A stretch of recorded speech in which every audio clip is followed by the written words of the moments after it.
अकबर बीरबल हरे घोड़े की कहानी। एक शाम राजा अकबर अपने प्रिय बीरबल के साथ अपने शाही बगीचे की सैर के लिए निकले। वह बगीचा बहुत ही शानदार था। चारों ओर हरियाली ही हरियाली थी और फूलों की भीनी भीनी खुशबू वातावरण को और भी खूबसूरत बना रही थी। ऐसे में राजा को जाने क्या सूझा कि उन्होंने बीरबल से कहा, बीरबल, हमारा मन है कि इस हरे भरे बगीचे में हम हरे घोड़े में बैठकर घूमें।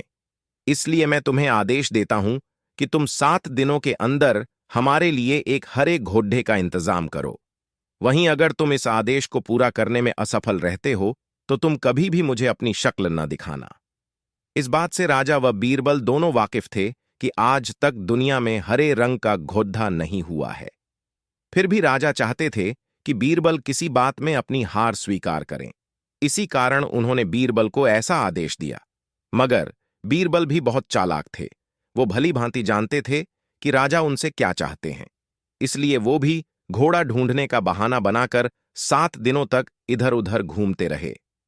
8वें दिन बीरबल दरबार में राजा के सामने पहुंचे और बोले, महाराज, आपकी आज्ञा के अनुसार मैंने आपके लिए हरे घोड़े का इंतजाम कर लिया है, मगर उसके मालिक की 2 शर्तें हैं। राजा ने उत्सुकता से दोनों शर्तों के बारे में पूछा।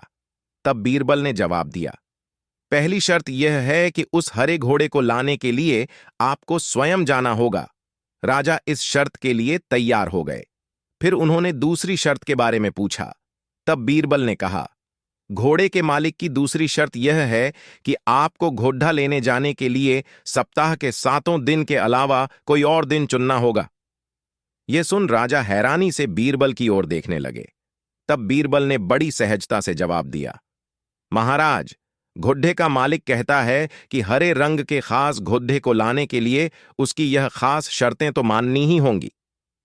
राजा अकबर बीरबल की यह चतुराई भरी बात सुनकर खुश हो गए और मान गए कि बीरबल से उसकी हार मनवाना वाकई में बहुत मुश्किल काम है। कहानी से सीख।